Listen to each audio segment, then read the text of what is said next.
Espero que nos estén escuchando bien.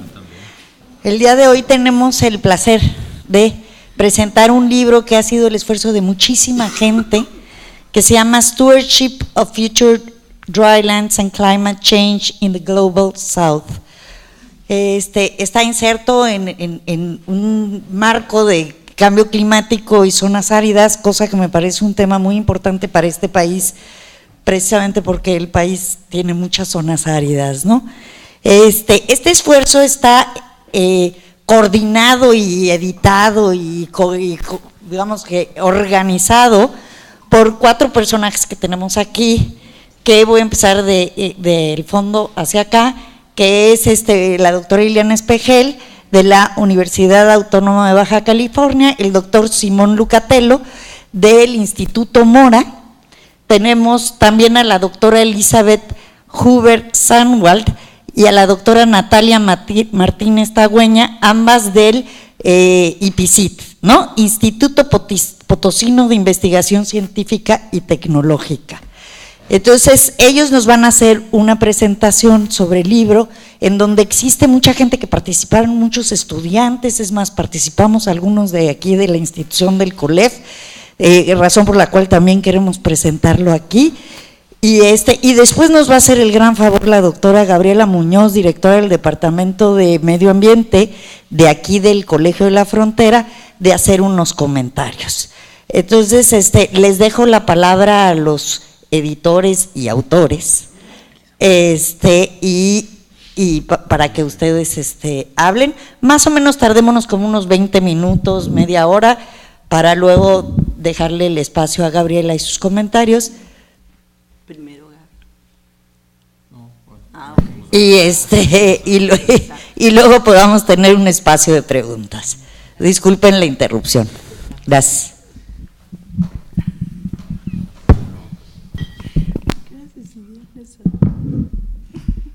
Muy buenos días a todos. Mi nombre es Elizabeth Huber-Sandwald. Soy austríaca de origen, ya me siento mexicana, adoptado por las zonas áridas de México. Las zonas áridas de México me han fascinado desde el primer día que llegué aquí a México por su enorme diversidad de ecosistemas, de culturas, pero también de problemas altamente complejos. Entonces, para mí siempre era un reto, ¿cómo puedo yo, como ecóloga, bióloga, abordar esa problemática o al mismo tiempo esa fascinación de las zonas áridas? Y por la mayoría de mi carrera aquí en México, he trabajado con antropólogos del Colsan. Me satisfazó un poco, pero no pude yo en verdad abordar la complejidad de las problemáticas de las zonas áridas. Entonces pronto colaboré con personas a nivel internacional que trabajaron en el tema de la desertificación y trabajamos el paradigma sobre el desarrollo de las zonas áridas para combatir la desertificación. Y el tema de la desertificación y el cambio climático son temas que se asocian directamente con las zonas áridas. Pero ese no por sí mismo abre un camino de estudio, porque nada es fácil entender, sobre todo la desertificación, que es un concepto donde existen muchísimas definiciones, arriba de 130 definiciones o más, por su complejidad y por su reto.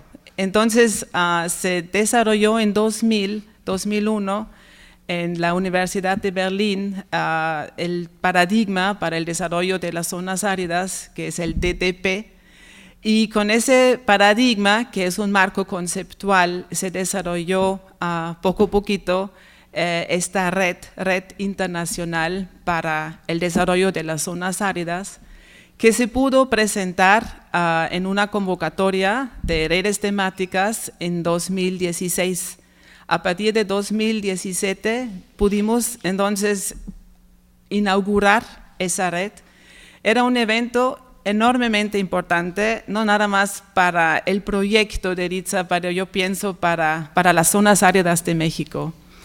Y esto nada más era posible por las amistades y las colaboraciones y la gente interesada en tomar este reto.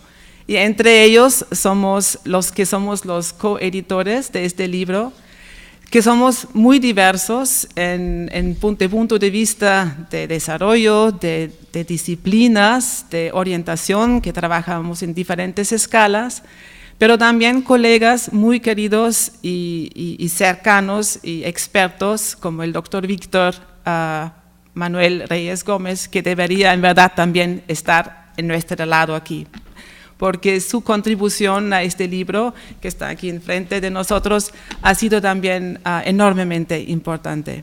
Entonces, esta red temática de CONACYT RISA, nosotros venimos también de diferentes orígenes geográficos, como austríaca, Lucatello es italiano.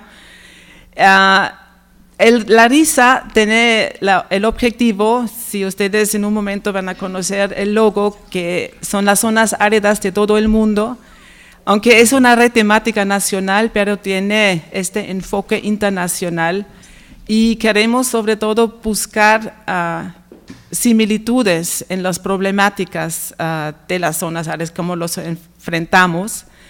Y la necesidad de vincular disciplinas, y sobre todo las disciplinas de las ciencias naturales y las ciencias sociales. Y adentro de estas grandes áreas, todos los diferentes espectros de disciplinas que se requiere para abordar la complejidad de la desertificación y el reto de cambio climático. Entonces tenemos antropólogos, tenemos hidrólogos, tenemos personas de verdad de todos los posibles perfiles que forman la red.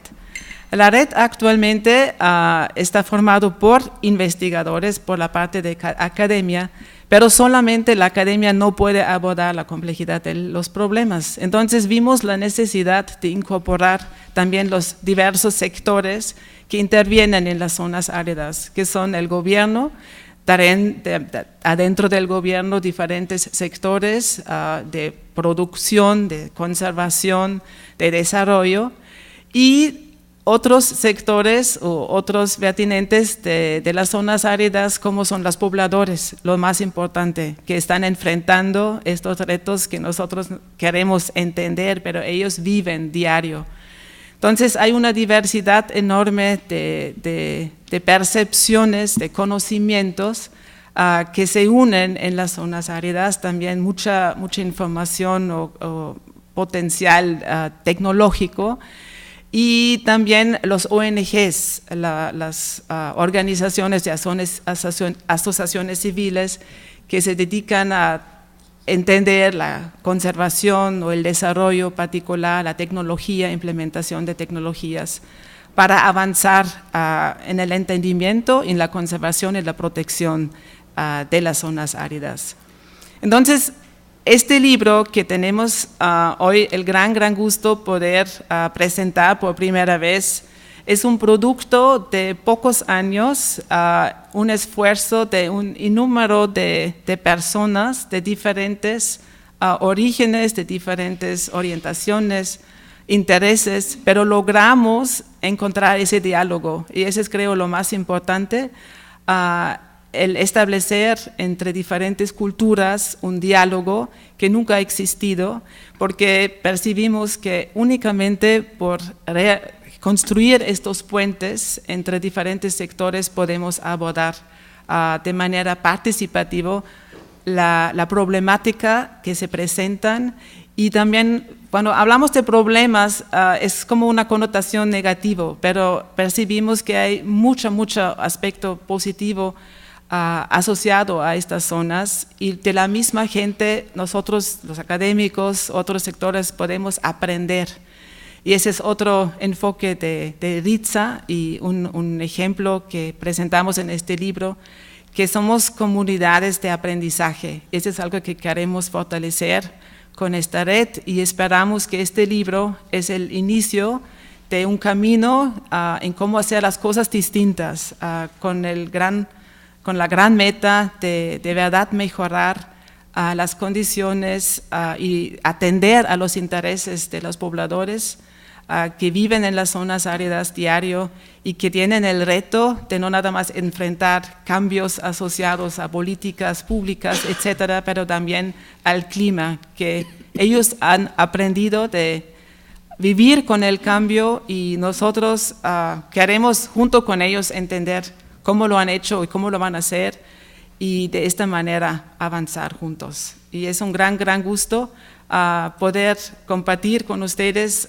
un poco o abrir las páginas con ustedes de este libro y estamos muy interesados en su retroalimentación y sus comentarios también. Pues muchísimas gracias.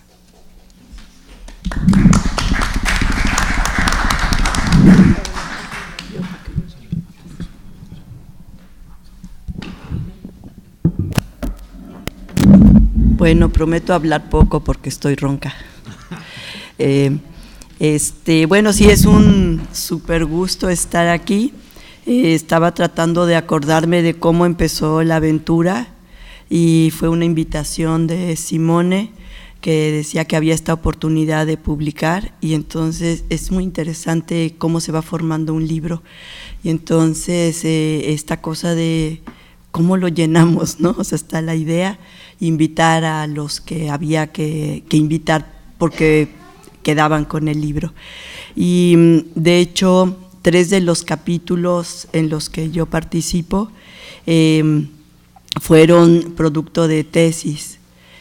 Como que las tesis luego no salen en las publicaciones porque estos temas son siempre novedosos, son complejos, no los entienden en muchas revistas y los libros cumplen una función buenísima para sacar trabajos como fuera de lo que el estatus que te piden las revistas o de los requisitos de las revistas. Entonces así sacamos el trabajo de una estudiante que porque acaba de tener una hija, no pudo terminarlo como capítulo y por eso invité a otra alumna que trabajaba en el tema para completar, a un sinodal para que se sumara, a otra sinodal y así fuimos completando el trabajo de la alumna, actualizándolo y adecuándolo al tema del libro.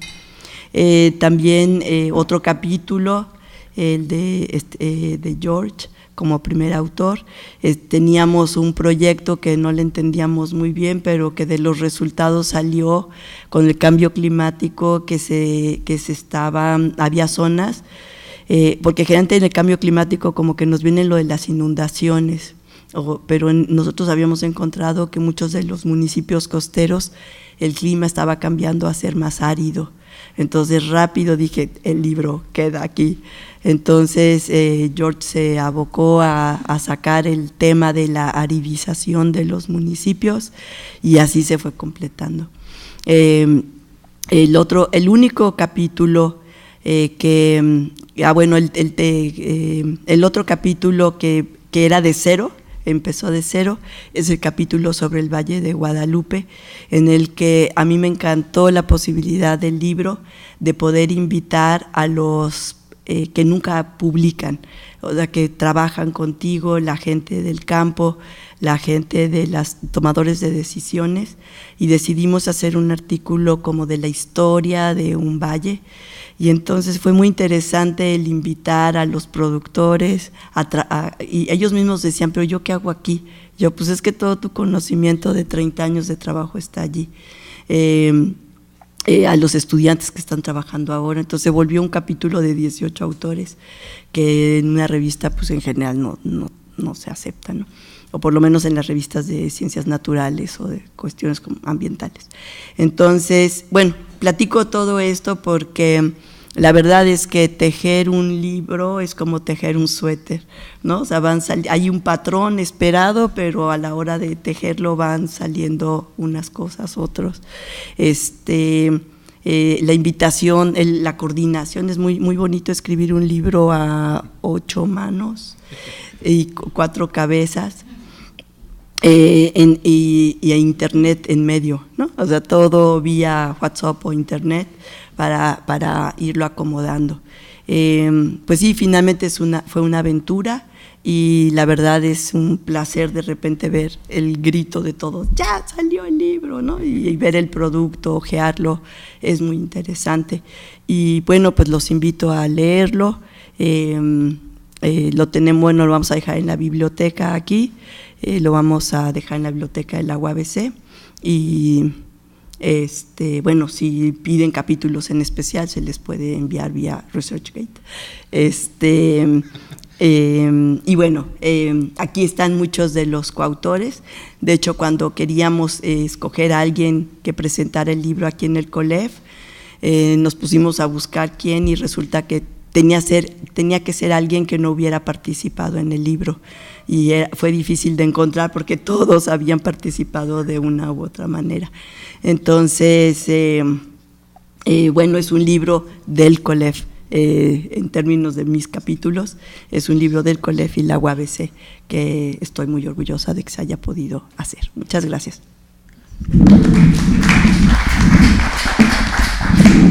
Bueno, muchas gracias. Buenos días a todos. En primer lugar, un agradecimiento al COLEF, a Lina, a Gaby y por supuesto a Ileana por invitarnos, y gracias a ustedes por acompañarnos el lunes a la mañana a las 11:15. Mire, yo también voy a complementar la presentación dándole algunas ideas, esperando despertar un poco la curiosidad para acercarse a la lectura de esta obra, empezando por algunos temas que están reflejados en el título.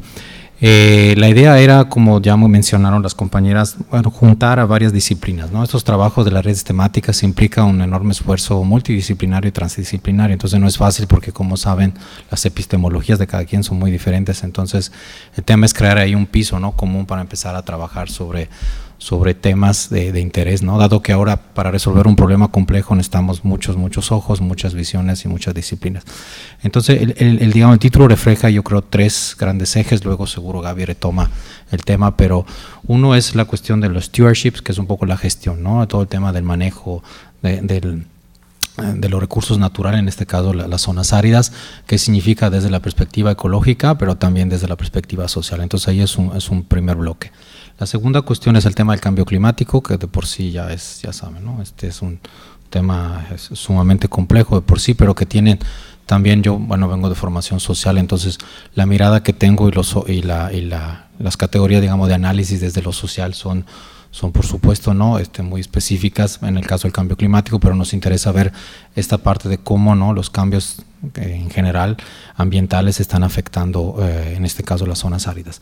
Y la tercera cuestión que quisimos poner en el título, de acuerdo también con Springer, que es la editorial principal de esta obra, que es una editorial muy importante a nivel internacional, es el tema del sur global, que es una discusión que se da sobre todo en el ámbito de las relaciones internacionales, pero que tiene que ver con esta idea de los países importantes, emergentes como México, si quieren la región latinoamericana, África, etcétera, y cuál es su papel en la discusión de los grandes problemas de la agenda global de desarrollo, ¿no? En este caso es justo el sur global, significa precisamente la presencia de países importantes que tienen mucho que decir en prácticas de gestión ambiental, como en este caso de las zonas áridas, dado que, si no me equivoco, la mayoría de las zonas áridas se concentran en el sur del mundo. Entonces es un tema también muy importante que está ahí, ¿no?, posicionado como si quieren eje de lectura de la obra. La otra cuestión es cómo está dividido el libro, ¿no? Tenemos, como les decía, muchísimos colegas, agradezco a los autores que están aquí, que vienen de diferentes disciplinas. Entonces tuvimos un gran debate de cómo no ir organizando esta obra que está dividida en 4 partes, luego se platicará un poco más, pero digamos reflejan todo el componente ambiental, la parte, si quieren, de transdisciplinariedad, la cuestión físico-natural y finalmente la parte política de gobernanza, ¿no? Esta gran palabra que significa mucho y a veces tampoco nada al mismo tiempo, pero tiene que ver con un poco, no, perdón por los que estudian gobernanza, pero no, el tema es, no lo sabemos bien, pero es un tema que implica varias, ahí también, ¿no?, muchas miradas para entenderlo. Entonces ha sido realmente un esfuerzo, nos tomó mucho tiempo. Ahora justamente me corregían el número de autores, Gaby, son unos 71, imagínense, es una obra bastante amplia, con una cantidad de personas involucradas y de diferentes disciplinas, pero también, como decía Ileana, es interesante porque damos voz a organizaciones no gubernamentales, a asociaciones que trabajan asociaciones civiles que están en el campo y que no habían tenido oportunidad, tal vez, ¿no?, de alguna manera de escribir un capítulo en un libro que tiene una visibilidad internacional importante, ¿no? Entonces, digamos, esos son un poco los ejes temáticos. Luego, pues hay otras cuestiones que derivan, le digo, del trabajo, ¿no?, de que se ha hecho en esta red. Y finalmente, bueno, me queda decirle que sí, es una obra también. Si ustedes revisan lo que es la serie de Springer sobre cambio climático, hay muy poco trabajo internacional sobre el tema de las zonas áridas. Sí, no es un tema nuevo, pero digamos con una perspectiva como esta es uno de los pocos que hay. Entonces creo que es una pequeña contribución desde México y desde la región al debate global, ¿no? Ahí me olvidaba, perdón, otro tema importante, y cierro con eso, es la cuestión de la Agenda 2030 y los Objetivos de Desarrollo Sostenible, ¿no? Es decir, este libro también tiene un enfoque y un énfasis sobre lo que es precisamente el trabajo de esta agenda que termina en 2030, pero estamos apenas a 5 años, pero ya hay que dar resultado en cuanto al cumplimiento de los objetivos de desarrollo sostenible, pues sí, el libro también creo que en su manera contribuye, ¿no? Un pequeño granito a entender cómo estamos avanzando para mejorar las condiciones y el bienestar de muchas personas a nivel global. Es un poco, digamos, ¿no?, como temas a considerar para la lectura del libro, y espero, bueno, que les guste, ¿no? El libro va a estar disponible en línea y también seguro en las bibliotecas como los centros CONACYT que tenemos, ¿no?, acceso a las grandes cadenas, digamos, de journals y de libros internacionales como Springer. Hay posibilidad de descargarlo gratuitamente internamente, entonces, porque sí tiene un costo alto, pero vaya, hay posibilidad a través de las bibliotecas de las instituciones poderlos descargar. Y entonces, bueno, ahí nada más le digo buena lectura y que ojalá que le guste. Muchas gracias.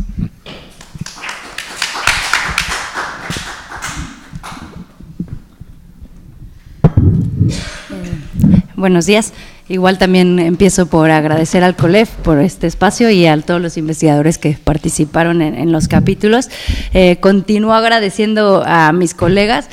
Considero importante resaltar la apertura de ellos, ¿no?, de investigadores consolidados a colaborar conmigo, que soy joven investigadora catedrático empezando la carrera, y reconocer cómo pues siempre me han tratado con igualdad y con esta apertura a colaborar. En los capítulos hay otros catedráticos y, bueno, estudiantes, todo, ¿no? Entonces, bueno, creo que se nos olvida también reconocer eso, porque no siempre todos los investigadores tienen esa apertura a colaboración, ¿no?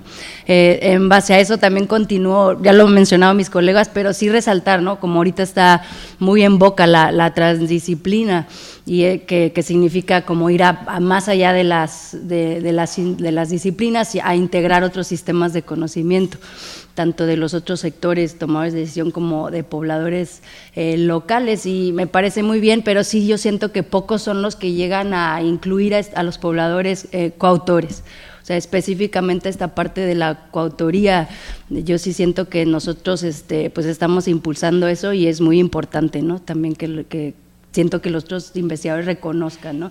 O sea, de que pasan de ser los pobladores a como un acervo de dar información, dar datos, y de que vamos y recopilamos lo que saben, a que realmente sean parte de todo el proceso, ¿no?, de investigación, a que formulen los proyectos, sean parte de las metodologías que empleamos, ayuden en la interpretación de los datos y finalmente se vean reflejados en la coautoría. Entonces creo que eso pues lo estamos impulsando y me parece un proyecto muy bonito, y ojalá podamos compartir, contagiar un poco a la academia a que haga ese tipo de proyectos. Y por último, nada más mencionar que, bueno, nuestro objetivo fue enfatizar este modelo, digamos, como teórico operativo de cómo queremos que trabaje la red RISA en general. Pero creo que se logra, ¿no?, hablar de teoría y también mencionar estudios de caso que ya lo están aplicando. Nuestro objetivo a futuro es enfatizar más las metodologías, de cómo lo hacemos, que es lo que hemos estado como este último año trabajando en pasar de lo conceptual a lo metodológico, y también demostrar cómo son nuestras propuestas metodológicas, que nos queda ese reto a futuro. Y resaltar este concepto de local y global, que creo que el libro lo logra bastante bien, de mencionar cómo a escala global cómo nos estamos conectando, cómo nos gustaría conectarnos como red, pero también dando ejemplos de casos de estudio locales y cómo esta localidad se refleja en lo global, que me parece un reto que muchos de nosotros estamos enfrentando, y que ojalá hayamos puesto nuestro granito de arena en ese sentido. Y pues básicamente ya con eso le doy la palabra a Gaby. Muchísimas gracias.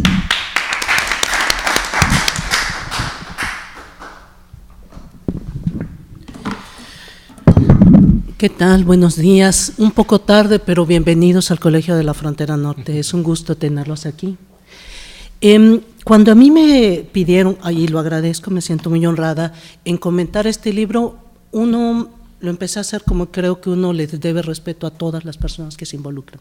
Y es de una manera crítica y detallada. Por eso debo decir que en un momento empecé con no poca suspicacia a acercarme. Manejo de tierras áridas y semiáridas futuras y cambio climático en el sur global. Dije yo, caray, ¿de qué están hablando, no? Y de repente empiezo a ver que la caracterización o operacionalización nada más y nada menos de sistemas socioecológicos. Dije, caray, ¿no? Cambio climático, muy bien. Objetivos de desarrollo sostenible, la Agenda 2030, que para mí, y seamos sinceros, con 17 objetivos, 241 metas, 326 indicadores, parece poesía pura, ¿no? No porque la poesía sea mala, pero ¿cómo exactamente la bajamos? ¿Cómo hacemos y cómo damos voz a todas esas personas que viven en esas zonas áridas? Debo decir que conforme me iba internando en el libro, resultó no solamente una respuesta muy, muy sólida a mis preocupaciones, a mi vista crítica. Y de repente me voy encontrando con una obra genuinamente, no solamente trans, inter y multidisciplinaria, no la multidisciplina, ¿no? Que se juntan y nadie realmente logra conectarse. No, aquí encontré que se estaban hablando y para mi gran sorpresa se operacionalizaron los sistemas socioecológicos, cosas que, vamos, en medio ambiente, estudiando medio ambiente, encuentro realmente difícil de lograr. Y yo decía, bueno, en 4 partes que la toca primero, son las áridas y los sistemas socioecológicos. La segunda, transdisciplina en zonas áridas, interculturalidad, que debo decir esta sección me conmovió, y la última, pues gobernanza, todos en zonas áridas, con 71 autores de 31 diferentes instituciones. Yo dije, tuvo que haber un montón de trabajo, también un enorme respeto para poderse comunicar. Porque curiosamente nosotros el mes pasado tuvimos un taller de interdisciplina. Trajimos a un catedrático de Rice University a que les hablara sobre todo a nuestros colegas sociólogos de cómo nosotros en medio ambiente estamos haciendo interdisciplina. Y él fue muy aproximable lo que hizo, lo que dijo, y una de las cosas que más enfatizó que para poder hacerse es ese respeto, darse ese tiempo de escucharse el uno al otro, y eso es lo que veo de alguna manera que se ve en este libro. En esa primera parte, fíjense que los capítulos que lo conforman, sí hablan del manejo de la zona, manejo sustentable, y sostenible, sustentable. En México, en México desde hace tiempo decidimos, como desde los 80, que era lo mismo. Así que, discúlpenme si lo ocupo de manera intercambiable. ¿Sí? Así que ese desarrollo sustentable en zonas áridas, y cómo van a combatir la desertificación, ¿no? La sequía, degradación de suelos, cómo vamos a enfrentar esa pérdida de biodiversidad y los impactos del cambio climático. Y les digo, ahí viene mi primera sorpresa, donde se atreven a operacionalizar el desarrollo sustentable y los sistemas socioecológicos. No es poca cosa, porque estamos hablando de diferentes dimensiones, diferentes procesos sociotemporales, espaciales distintos. Esto no es poca cosa, y celebro que desde la entrada me lo mostraran. No, mira, nosotros sí lo hicimos. Y todavía bueno, lo estamos intentando hacer, pero veo una gran avance que sin duda les comunico, voy a tomar para mis clases taller de especialización en metodología de ahora en adelante, porque me parece un excelente ejemplo, ¿no? Van después a hablar del pastoreo en las zonas, zonas áridas y semiáridas y cómo tendría que hacerse de una manera adecuada para apoyar la implementación de los Objetivos de Desarrollo Sustentable. Y viceversa, ven bien esta manera. Creo que cuando uno estudia medio ambiente sabe que los procesos ni son lineales ni son cerrados, sino son abiertos, son cambiantes, son en diferentes dimensiones, en diferentes espacios, y mantener eso siempre presente me parece que es un gran avance. Después también nos hablan del cambio de uso del suelo, sobre explotación de acuíferos, y cómo esto se relaciona a actividades económicas, por ejemplo, agricultura intensiva, ¿no? Me parece muy acertado que de repente digan, bueno, aquí están los datos que tenemos sobre los acuíferos, los niveles que dice Conagua aquí, todos sabemos. Lo menos que podemos decir es que son conservadores, ¿no?, en sus aproximaciones. Sí, ya lo sé. Entonces, son muy conservadores también, lo voy a poner así. Sin embargo, vienen y se van a Chihuahua, toman ese caso de estudio, empiezan a ver los niveles de abatimiento de los acuíferos y empiezan a ver la calidad del agua. Obvio, mayor profundidad, perdón, soy ingeniero químico de formación hace tiempo, y entonces pues van a encontrar más salinidad, más sólidos disueltos. Me quedó la duda, ¿y cómo serán los coliformes ahí con ese avance del urbano, ¿no? Seguramente son altos porque los nutrientes también eran altos. Sin embargo, de esta manera que me parece elegante y sencilla, aproximable, asible, empiezan a decir, bueno, por ahí podríamos ver sobre qué usos de suelo deberíamos abocarnos y ver de qué manera podemos hablar de ese deterioro y cómo revertirlo, que me parece atrevido, pero para ese momento, como ya era el capítulo 5, ya les creía más o menos lo que fuera, ¿eh? Entonces, siguen, ¿no?, con la aplicación del concepto de sistemas socioecológicos y el manejo de agua subterránea, y establecen un marco conceptual bastante interesante, ¿no? ¿Y qué es lo interesante de ese marco conceptual? Porque ve más allá de los conceptos de desarrollo sostenible, sustentable. No. Ellos van a la participación y la percepción pública de los usuarios del agua, que me pareció excelente, porque precisamente uno nunca le da voz a esa gente, a los que, como decía Elizabeth, son los que sufren cotidianamente la falta de, la degradación de, y me pareció innovador, ¿no? De repente, entonces, para el capítulo 6, todavía no terminamos la primera parte,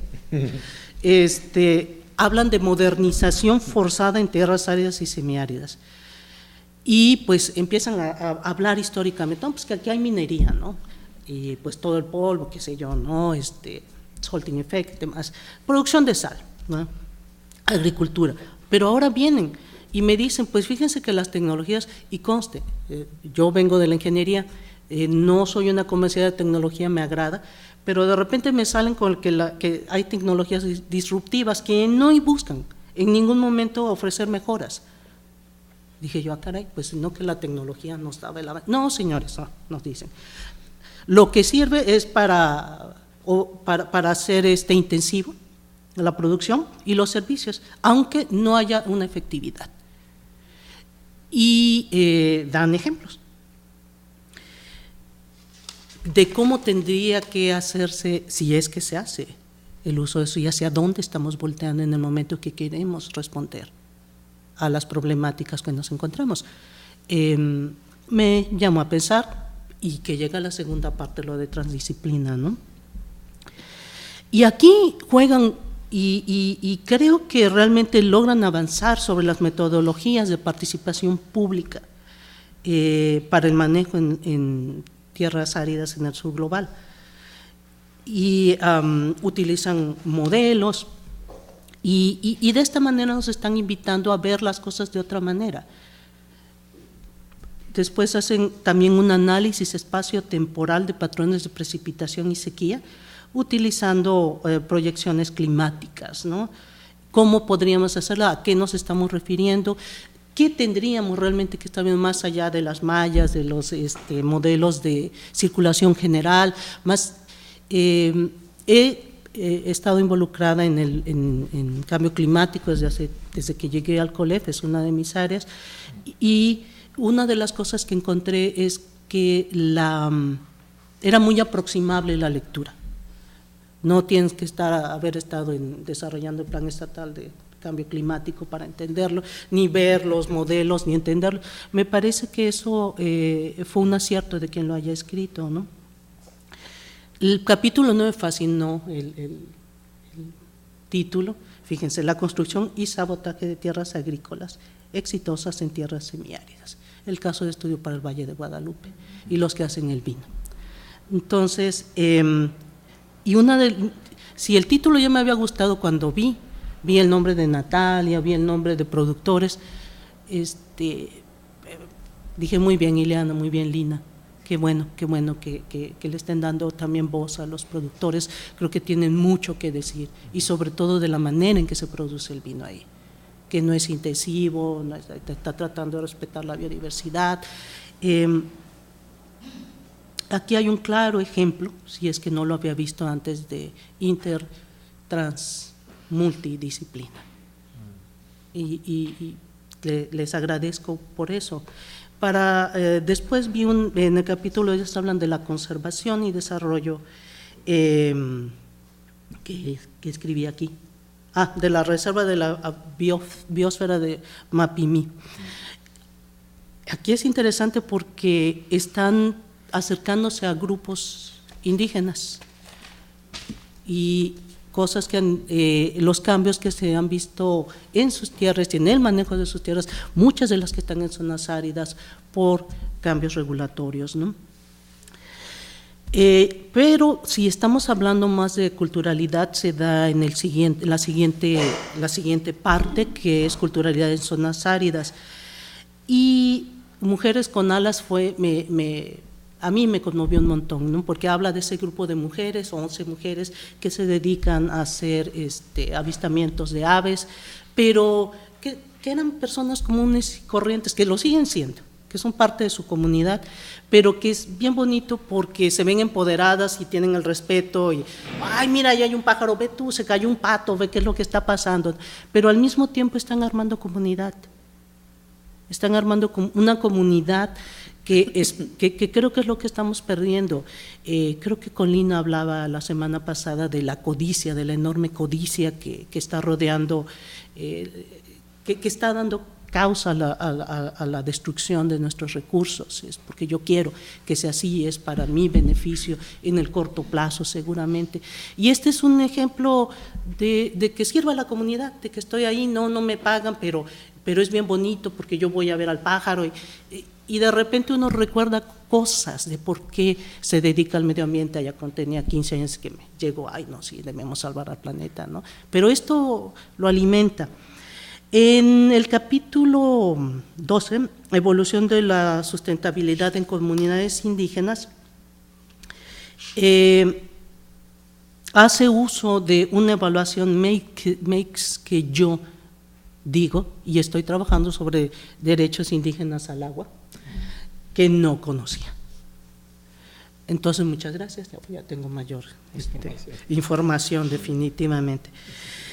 El capítulo 13 me habla de un reconocimiento internacional de la protección biocultural en zonas áridas y semiáridas, y se va al caso específico del Valle de Tehuacán, Cuautitlán, y su importancia. Es un lugar de cactáceas endémicas, y la narración me llevó a ese lugar, ¿no? que he visto solo de lejos, que tuve que estudiar por un plan de manejo que hicimos también en la Sierra de San Pedro Mártir, de adaptación al cambio climático, y me trajo varias reminiscencias y la firme intención de ir a visitar pronto.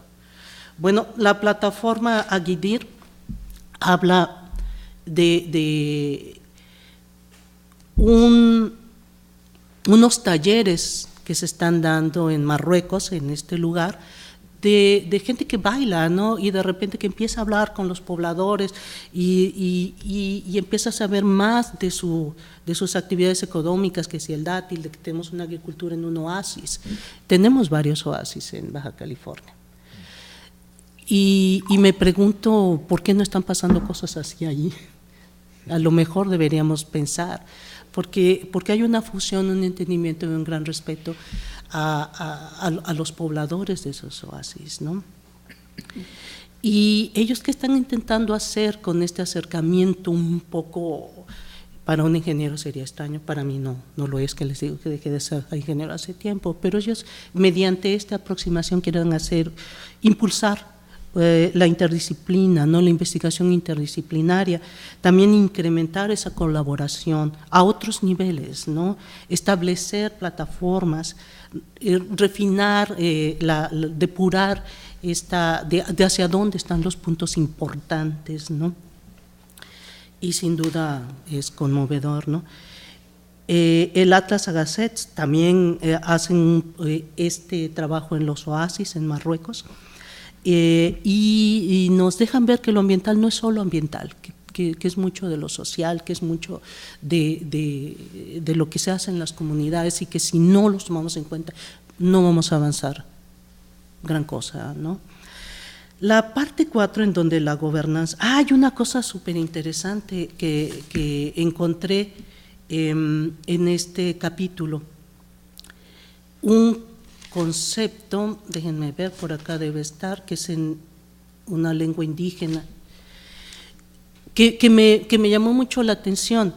Ismicito, una cosa así se llama, y habla de que lo que hacen estas comunidades es enterrar la placenta del recién nacido en la tierra, para amarrarlo a la tierra. Fue una gran sorpresa para mí, porque aquí ya, en este ambiente que creo que se ha creado, espero, si no se los comparto, y disculpen que sea tan personal lo que les voy a compartir. Cuando yo nací también enterraron mi placenta. Yo nací en Oaxaca y enterraron mi placenta debajo de un guanábano, entre el guanábano y el árbol de guanábanas y el pozo, para que yo no me fuera. Nunca he regresado a ese lugar, así que no fue muy efectivo. Espero que para ellos sí sea bastante más efectivo. La parte última habla de la gobernanza en las tierras áridas. Y bueno, en el capítulo 16 habla de tierras áridas, aridificación, y creo que ya nombró con mucho entusiasmo, porque es trabajo de nuestros estudiantes, Ileana. Pero van y agarran las herramientas y las voltean, y bueno, bien, empiezan a decir qué es lo que pasa, para que en el capítulo 17, la vulnerabilidad de los efectos del cambio climático en los municipios costeros. Mucho trabajo, Liliana, muy bien hecho, muy bien hecho. Cohesión social y gobernanza. Pues es sí, ese es el que ya les adelanté. El término es la práctica del ICTIM. ICTIM. ¿En qué está? Wikitom. Ok. De los seres comúnmente conocidos como los…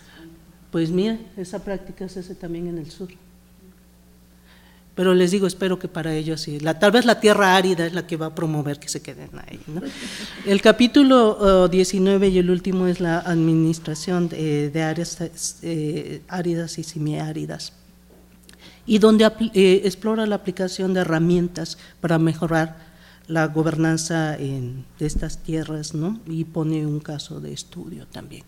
En fin, disculpen si los llevé, pero no fue nada más para cumplir el comentarlos, sino porque honestamente me captó el libro, me conmovió, me enseñó muchas cosas, y no puedo sino felicitar a los coordinadores, a todos los autores, y decir que después de ese taller yo me había quedado, bueno, ¿se podrá o no se podrá hacer interdisciplina, transdisciplina, multidisciplina? Creo que sí, y este es un ejemplo. Por favor, lean el libro, y muchas gracias.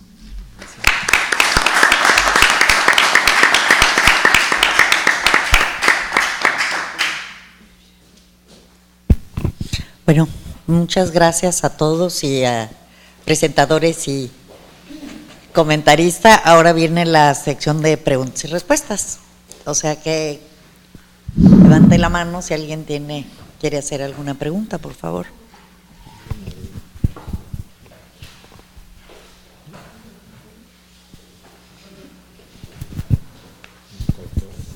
Buenos días, felicidades. Yo quería preguntar un poco si pudieran compartir esta experiencia de trabajar precisamente entre disciplinas, con diferentes nacionalidades también. Mencionaban en la presentación del libro el tema de respeto como una clave importante para el trabajo interdisciplinario, y también trasladar esto al tema de la transdisciplina y el ejercicio de invitar a la gente que habita en estas zonas a ser coautores, a legitimar también sus conocimientos al incluirlos en los libros. Si pudieran ahondar un poco más en esto. Gracias.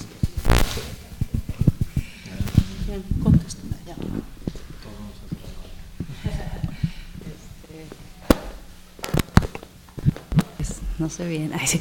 No, bueno, creo que para nosotros pues ha sido sumamente satisfactorio. De manera, bueno, personal, yo me incorporé al Instituto Potosino de Investigación Científica y Tecnológica, donde más bien, no está la presencia de ciencias sociales y humanidades, pues no es fuerte, ¿no? Es más bien un centro, bueno, está la División de Ciencias Ambientales. Y ahí tuve la enorme suerte de encontrarme con Elizabeth, que ella llevaba ya una trayectoria en sistemas socioecológicos. Entonces, pues nos hizo la relación pues rápida, ¿no? Yo hice el doctorado en antropología ambiental, entonces también dentro de que yo estaba en el área de sociales, ya desde el doctorado yo tuve como este acercamiento al ambiente, ¿no? Bueno, y la antropología, en realidad las ciencias sociales siempre ha tenido esa relación con el medio ambiente, ¿no? Teórica, y vamos como a la par, ¿no? Quizá enfatizamos diferentes cosas, pero no podemos más que verlo integral. Entonces, en ese sentido, pues ella y yo, tuvimos la oportunidad de integrarnos muy rápidamente y aparte, pues volvernos muy amigas, que ha facilitado pues la colaboración, ¿no? En todos los proyectos y que lo vemos igual, ¿no? Entonces, esta parte de integrarnos pues fue sencilla. Creo que al participar también Simón, Ileana, Víctor en la red, pues todos traemos esta actitud, ¿no? De no priorizar una disciplina sobre otra. Entonces es como pues también una decisión personal, yo creo, de pues que no priorizas algo, sino que ves todas las aportaciones por igual. Y cómo nos complementamos, ¿no? Y cómo de cierta manera vemos cosas muy igual, pero también vemos cosas de manera muy distinta, y eso genera, ¿no? nuevo conocimiento y nos da creatividad. Lo que hemos hecho también, que se refleja en algunos de los capítulos, es esta parte, sobre todo en con el capítulo de Marruecos, es el arte, ¿no? Con la red estamos realmente tratando de invitar a artistas. En los eventos que hacemos, tratamos de que siempre haya una participación de un artista, ¿no? Porque sentimos que nos hace falta, ¿no? Muchas veces a los académicos esta parte más emocional, más creativa, y últimamente pues en el desierto, ¿no? Se genera esta inspiración que mucha gente pues la absorbe de manera natural, y a nosotros, al menos a mí, pues no es tan intuitiva, ¿no? Entonces, cuando hacemos publicidad a la red, siempre intentamos, ¿no? Que cualquier persona así, amante del desierto, se una y nos aporte conocimiento. Entonces creo que por ahí estamos ya dejando un poco la academia solo y mirando hacia otros aspectos.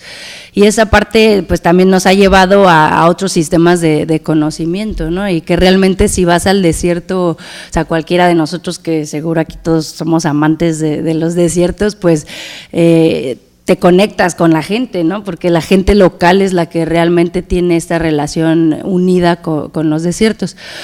Personalmente yo he tenido la oportunidad de trabajar con los indígenas, con los Comcac, aquí en el lado de Sonora, y pues te queda muy claro, ¿no? Bueno, ya desde mi formación de antropología ambiental ves conectada, ¿no?, la naturaleza con el ambiente, porque pues no se pueden separar, pero cuando ya compartes experiencias con los indígenas y también con pobladores locales no indígenas, pues te queda aún más claro, ¿no?, que pues está conectado, ¿no?, que no es divisible.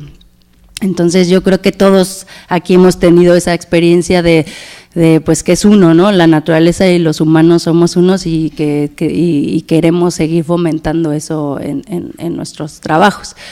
Y estas relaciones con los pobladores pues muchas veces toman tiempo, o sea, no es de que llegas a una comunidad e intuitivamente pues ya te van a abrir las puertas y te van a platicar sobre su conocimiento y te lo van a dar y lo van a querer publicar y así, pero toman tiempo, pero sí parte de un respeto, ¿no?, en el sentido en el que si desde el principio lo manejas como, pues, ¿qué quieren de nosotros?, ¿no? En el capítulo del trabajo en la Reserva de la Biosfera de Mapimí, pues ha sido un ejercicio de parar nuestro quehacer y realmente voltearnos a ver las necesidades y los intereses de los pobladores y qué esperan ellos de nosotros y cómo nosotros podemos aportar.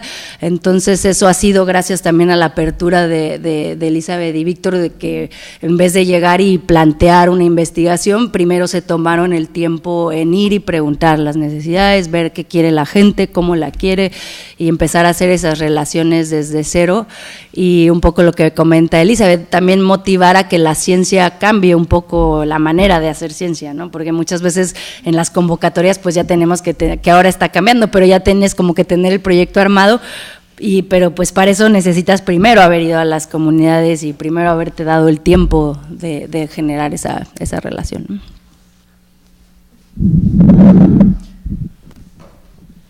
Sí, para mí como ecóloga, bióloga, era cuando primeramente fuimos a Mapimí, donde iniciamos esta colaboración con Natalia de manera directa en situ. Era un enorme reto, porque mi dinámica cuando yo voy al campo trato de maximizar mi tiempo en todo, que sea todo muy eficiente, pero cuando tú trabajas con gente o quieres colaborar con los pobladores, Natalia nos dejó ver que hay que aplicar totalmente otra dinámica, ser muy, muy tolerante en todos los sentidos, con el tiempo, con la gente, escucharles. Esa es otra cosa que estamos aprendiendo a escuchar otras voces, otras percepciones sobre un problema igual. Y la pregunta también era el tema de los contactos internacionales. Aquí son oportunidades, en verdad, que uno cuando vas a congresos, cuando conoces en tu trayecto, cuando yo conocí al doctor Jim Reynolds, cuando yo recién terminé mi doctorado, y no era hasta 5 años después cuando yo me regresé aquí a México, regresé a esa parte del mundo, cuando vi en verdad la necesidad de buscar alternativas, que una disciplina, reconocer tus límites, tu disciplina, tu conocimiento, nada más para allá. Entonces, ¿dónde termina mi capacidad y dónde necesito abrirme a otras disciplinas? Pero como mencioné anteriormente, hice el intento, pero no encontré esa abertura como con Natalia. Era un encuentro donde químicamente o de manera, es muy complicado de describirlo, hace clic o no hace clic, y en nuestro caso hizo clic, ¿no? Y en verdad también para mí era todo. Quiero en un momento también escribir quizás sobre el desarrollo de mí como persona, cómo evolucioné como investigadora, porque el CONACYT con la administración anterior en verdad nos abrió muchísimas puertas y eran estos como gotas de ideas, porque por ejemplo la doctora Verónica Bunge me dijo, oye, tienes que contactar a Ileana.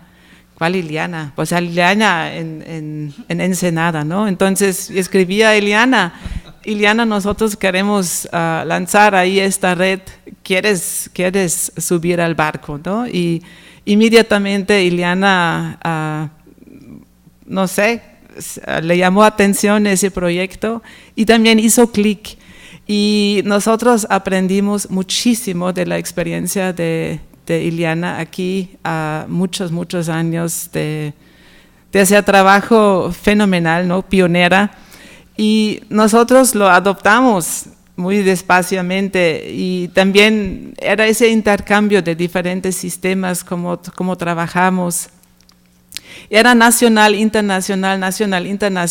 En verdad, también en México hay el IRD, que es el Instituto de Investigación de Desarrollo de Francia, y este instituto no nada más tiene representantes aquí que vienen casualmente, pero están ahí presentes, y ahí hubo contacto con personas muy importantes como el doctor Alessandro Rizzo, que nos conectó después con el doctor Simone Lucatello. Entonces eran sobre la marcha, nada era planeado, y ese es lo bonito, ese producto emergente. Y a veces queremos todo planeado y estructurado, pero recomendaría yo siempre dejar puertas abiertas y buscar o dejar este espacio para nuevos retos, porque no se puede predecir, hay que dejar el flujo y dejarnos abierto a esas oportunidades, porque en verdad el libro es el producto de algo no planeado, pero gracias a la colaboración de verdad de todos y del entusiasmo y sobre todo en la confianza que necesitamos algo nuevo, ese es el producto, y en un tiempo, de mi punto de vista, un poco récord. Y tenemos que seguir trabajando en eso porque los cambios están dándose en esa tasa tan rápida. Y pues nada más invitarles, subirse al barco, y ustedes mismos van a también, por su dinámica y sus contactos, generar también productos de este estilo.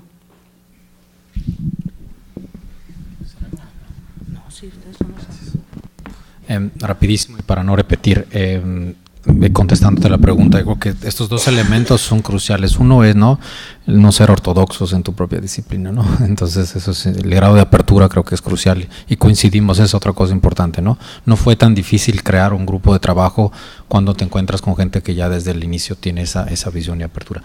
Y la segunda, creo que es importante, y retomo algo que mencionó Eli, que es el tema de contar con un apoyo en financiamiento. Tienes que tener una estructura, digamos, una idea. La parte de la planificación y la idea del proyecto, pero tienes que tener un apoyo, como en este caso de CONACYT, y no lo digo para solamente agradecer el apoyo de CONACYT, sino que realmente es importante contar con un apoyo como estos, porque si no, no puedes. O sea, somos muchos, venimos de diferentes partes del país, tienes que moverte, trasladarte, hacer trabajo de campo. Si no cuentas con recursos, esos no tiene posibilidad de desarrollarse. Entonces, porque también la transdisciplina cuesta mucho en todo sentido, ¿no? Entonces pero se puede hacer, ese es el ejemplo, creo, como decía, ¿no? Muy claro que eso se puede hacer. Entonces el gran reto va a ser la sostenibilidad de estos proyectos a largo plazo, ¿no? De alguna manera, sin introducir otras variables, pero decir es que, ¿no? Después de esto, pues hay que ver cómo damos continuidad a estos proyectos, porque vaya, no se mencionó poco, pero el proyecto prevé que se estén creando unos observatorios a nivel nacional, observatorios socioecológicos, ¿no? Que es el producto también tangible de esta red. Entonces todo eso implica un seguimiento. De hecho estamos aquí porque venimos a un taller en Valle de Guadalupe para hablar justo con las comunidades y los actores, ¿no? locales, para ver cómo se va a trabajar este observatorio. Entonces todo un tema, ¿no? muy vinculado a una estructura, y si no tienes apoyo y financiamiento no se puede hacer. Entonces creo que son como elementos claves, ¿no? Bueno, yo agregaría que no solo se necesita dinero y empatía, sino también un grupo de personas que quieran hacer cosas nuevas. Y yo la verdad es que soy más profesora que investigadora, o sea, yo enseño a investigar, y en las maestrías, licenciaturas, especialidades, doctorados que tenemos, tanto aquí en el COLEF desde hace 30 años con Lina y nosotros en la UABC. Creo que lo más valioso de lo que hemos hecho es este núcleo de personas, estudiantes, jóvenes, que durante 30 años han experimentado con nosotros la creación de una nueva forma de hacer ciencia.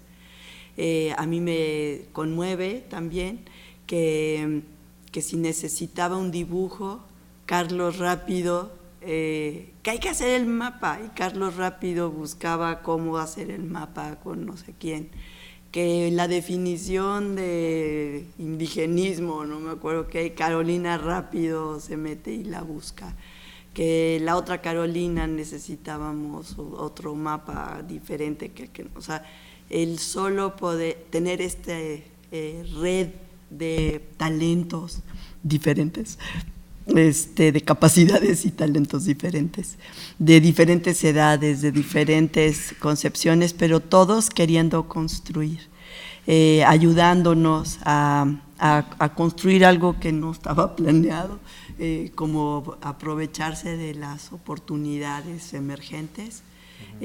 O sea, esa, no sé cómo se llama, si es capacidad de recursos humanos, no sé cómo llamarlo, pero para mí es como una familia extendida que está tratando de ayudar a construir y cambiar el mundo, ¿no? Entonces, creo que eso es lo más importante, hasta más que el dinero.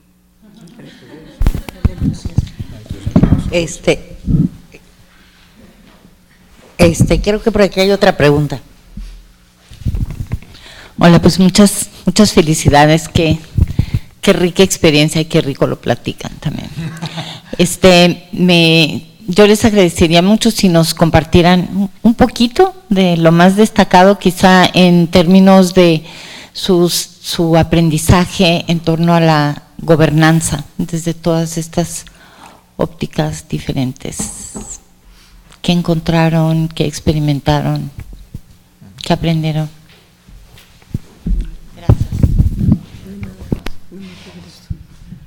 Yo solo quiero mencionar el capítulo que nos sacó lágrimas a Gaby y a mí, es el de Claudia Leiva y las señoras de Bahía de Los Ángeles. Y a mí ese es el ejemplo de gobernanza, en términos de que ellas platican su experiencia a partir de que las invitan a observar aves y vivir de eso, no con una remuneración, sino ocupar su tiempo en eso. Y entonces ellas se descubren que pueden saber, aprender, más bien pueden aprender algo que no tenían en su cabeza pensado. Los comentarios que hacen, porque es un libro muy etnológico, un capítulo con mucha etnografía, que están los comentarios incluidos. A mí realmente me sacaron lágrimas porque las señoras empiezan a decir, pues hasta mi marido decía que no iba a poder hacer nada y luego mi marido dijo, pues mira si eres buena, ¿no? O sea, ese tipo de, o sea, el empoderar a las mujeres en algo tan sencillo como observar aves, las sintió que las cambió, las transformó. Y para mí ahí empieza la gobernanza, ¿no? O sea, cuando las personas se sienten que pueden hacer algo para transformar su realidad. Y a mí eso fue, la verdad, es el capítulo, para mí es el mejor capítulo, porque está escrito desde sus voces y desde su evolución. Es precioso. Te lo paso. Mira, si hay una sección, le decía, es un eje transversal todo el tema de gobernanza. Por supuesto hay un elemento que es lo que menciona Ileana, la parte, por supuesto, local, pero sabemos que la gobernanza es multinivel, entonces hay diferentes escalas. Entonces, lo que estamos en la sección que hay, se está analizando, digamos, desde, si quiere, la perspectiva amplia. Hay un capítulo sobre, creo que es un trabajo interesante de unos colegas geógrafos, donde comparando índices de aridez y cuestiones de sequía, etcétera, se hace un análisis sobre los ejidos en el caso de México y el manejo de los ejidos en zonas áridas. Entonces hay unas cosas ahí interesantes que surgen, ¿no? Pero ellos dicen que no pueden decir que el manejo haya provocado la aridez.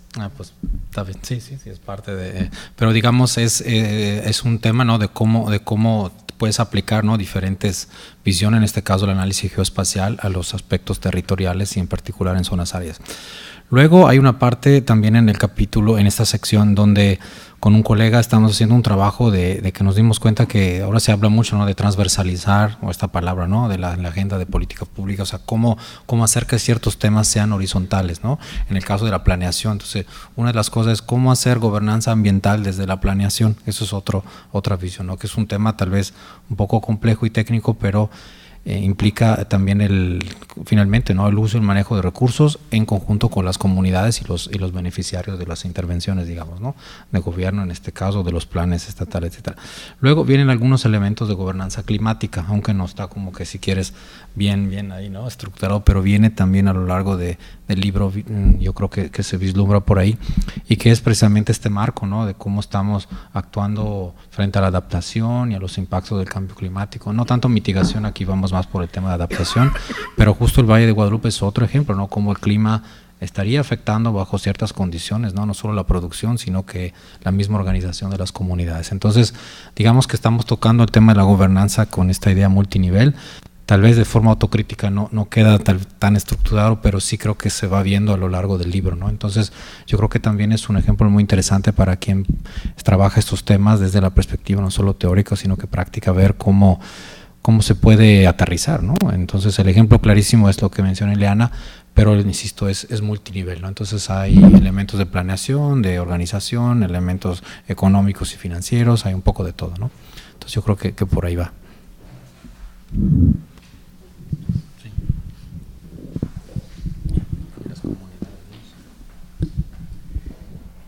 Yo tuve la oportunidad de escribir un capítulo en esta sección de gobernanza con mi colega Rodrigo Rentería, y pues primero personalmente fue muy padre, porque gracias a él hace pues más de 10 años empecé a trabajar ahí con la comunidad indígena, con los Comcac, y por él, ¿no? Porque él trabajaba ahí y me llevó, y pues ha sido como un aprendizaje padre entre los dos, y muchísimas horas de platicar sobre nuestro trabajo.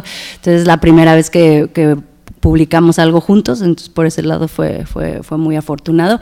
Y nuestro capítulo, bueno, teje la gobernanza ambiental con el tema de cohesión social, en particular ahí, y con conocimiento ecológico tradicional ahí en la comunidad indígena. Entonces hacemos el esfuerzo de integrar algo más global, pero enfocado, ¿no? Muy local y muy particular, hablando de los indígenas Comcac. Y creo que, bueno, lo valioso es como que se queda claro que estas comunidades indígenas del norte son muy distintas a las comunidades mesoamericanas, que tienen otra estructura. Entonces, muchas veces los investigadores hemos homogenizado finalmente su conocimiento, planteándolo como generalizado, ¿no? Como toda la comunidad piensa así, y entonces resaltamos la importancia de cómo se separa, ¿no? Con pobladores móviles, cazadores recolectores, que tienen otra estructura, otro tipo de cohesión social. Entonces, pues eso sería como la aportación finalmente del capítulo, y cómo se ve reflejado su organización a distintos niveles sociales. Yo quisiera también agregar algo de mi punto de vista, de mi experiencia como ecóloga, bióloga, esta investigación participativa, donde queremos involucrar a las personas, a los diferentes sectores, y en ver cómo la gente cómo reacciona cuando uno viene con ellos para ya desde el punto de vista ya diseñar la investigación, porque para ellos es algo novedoso, porque usualmente el gobierno quiere enseñar, o los investigadores también quieren capacitar, y vemos un poco que son cansados de estos consejos, en lugar de construir algo en común, colectivamente.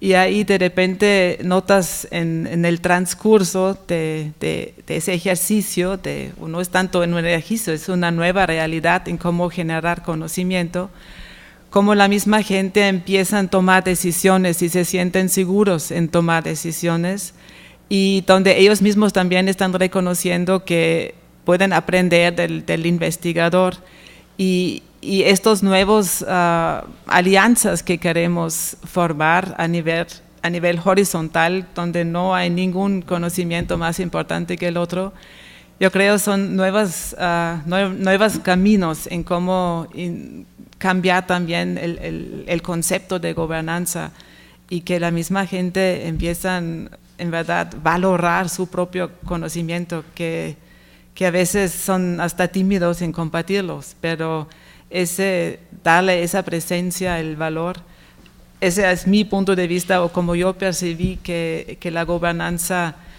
de los recursos naturales podría tener otro,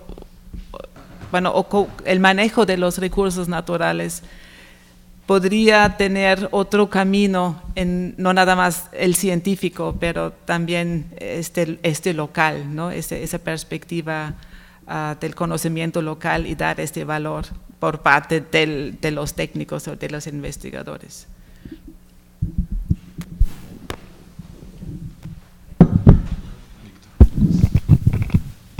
Bueno, como parte del equipo, y en ese sentido, uno descubre cosas y conceptos que a lo mejor uno lo estaba haciendo y no sabe cómo llamarlo. A nivel local, en esta zona protegida de Marina, tengo 28 años ahí, y yo no sabía cómo llamar esos resultados que se daban de manera natural, como por ejemplo la investigación clásica de llegar y voy a estudiar en mi disciplina el proceso de erosión hídrica en la reserva, y yo llego con mi metodología asesorado por mis mentores, ¿verdad? Y empiezo desde moler tierra como un servicio social, y yo por ser tal vez, no lo sé, de origen también de la sierra, yo empiezo a hacer amistad con los locales, con mis ayudantes, al grado de compartir una casa de campaña, etcétera, y yo creo que se empieza a generar una relación de confianza, al grado que yo tengo más confianza con un trabajador de campo a veces que con un investigador, ¿verdad? Entonces, ese término de confianza, que a mí llegan y me digan, aquel que trabaja con arañas, se cree mucho, no me importa, no quiero trabajar con él, etcétera. Y luego así durante años llega uno a tener una confianza tan sólida que, sin ser antropólogo ni nada, de forma natural, yo vinculo mi pensamiento con el de ellos, al grado de llegar a escuchar y decir, miren, él es Víctor y ha cambiado mi vida rotundamente. Y yo veo la vida de otra manera, aún en contra de los pensamientos de toda la comunidad. Y uno se asusta porque uno, sin quererlo, cambia el pensamiento. Pero eso fue gracias a la confianza, que yo no sé en qué parte de la gobernanza tiene que ir. Pero ellos ahora me dicen, no, yo lo único que quiero es poder medir la lluvia.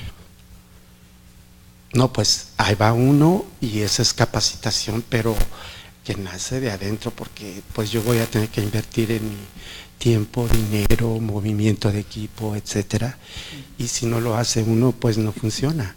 Y ellos buscan el momento de, en medio de una reunión académica, oye, ven Víctor, fíjate que no estamos recibiendo los datos porque falló el internet o qué sé yo. Yo digo que esa es una gobernanza que ellos ya se empoderaron y está cambiando, no sé si para bien o para mal, porque también está esto de que uno no debe de intervenir más allá de lo que ellos quieren. Sin embargo, uno se involucra a decir, yo te ayudo en esto, aunque yo no soy geógrafo, te voy a decir cómo se mide la invasión de esta planta, etcétera, ¿no? Yo creo que esa parte de dedicarle va con respeto, pero con confianza, que de manera innata un investigador se debe de ganar. Y eso se logra con la persistencia de estar en el lugar, de poder convivir mucho con los locales. Gracias.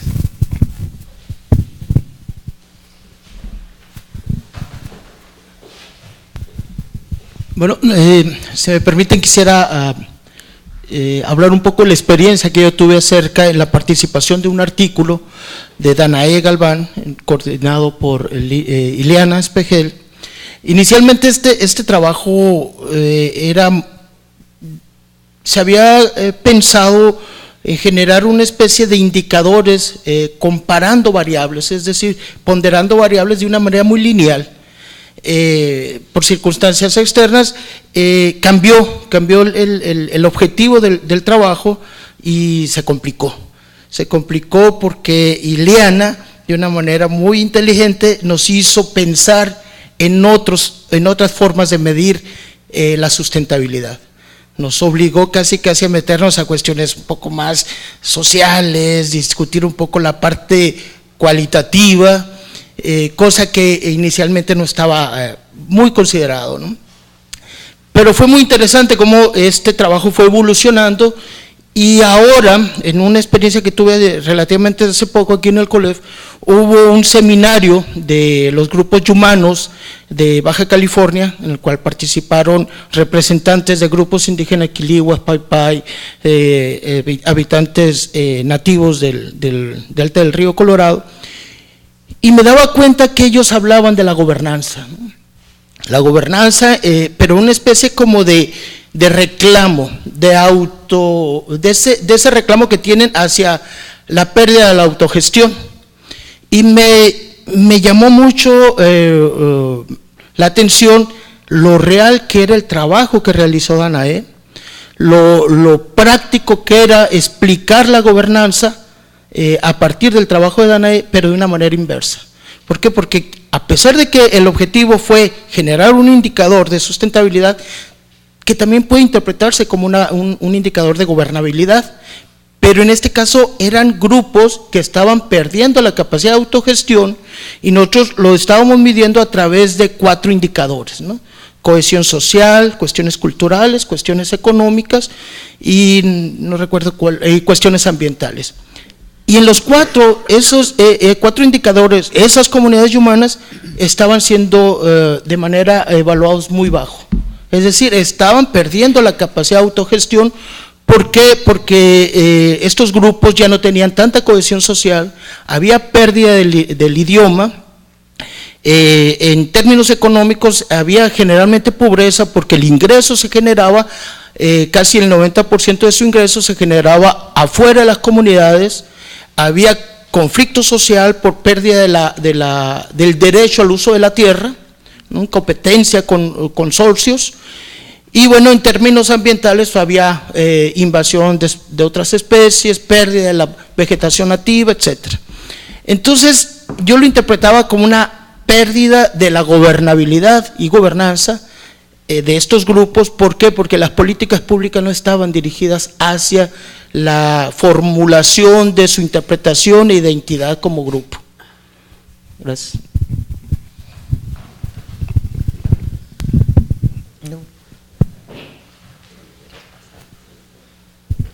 Sí, bueno, buenas tardes. Muchas gracias. Yo nada más quería comentar algo sobre, como coautor, agradecerles, porque aquí son los coordinadores. Entonces nosotros nada más muy fácil como coautor, nos llega una invitación y mandamos nuestro artículo y pero yo vi Ileana y me imagino que todos estaban iguales, que no puedo este fin de semana, que tengo no sé cuántos que revisar, y soy uno, ¿no? Pero ¿cuántos son? Ya dijeron 71, entonces nada más para agradecer y que a veces no se ve ese esfuerzo de coordinación de tantas personas, tantos artículos, tantos temas diferentes, que creo que es el esfuerzo de darles algo común, ¿no? Que a veces no se da, creo que es ya lo platicaron, ¿no? Entonces, nada más para agradecer a los coordinadores ese esfuerzo que se vea. Muchas gracias. Ya sacamos las canas, ¿viste?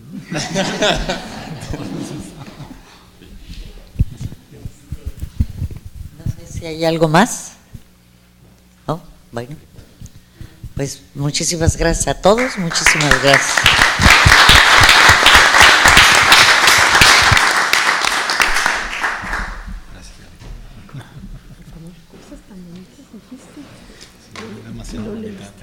Me lo leí todo.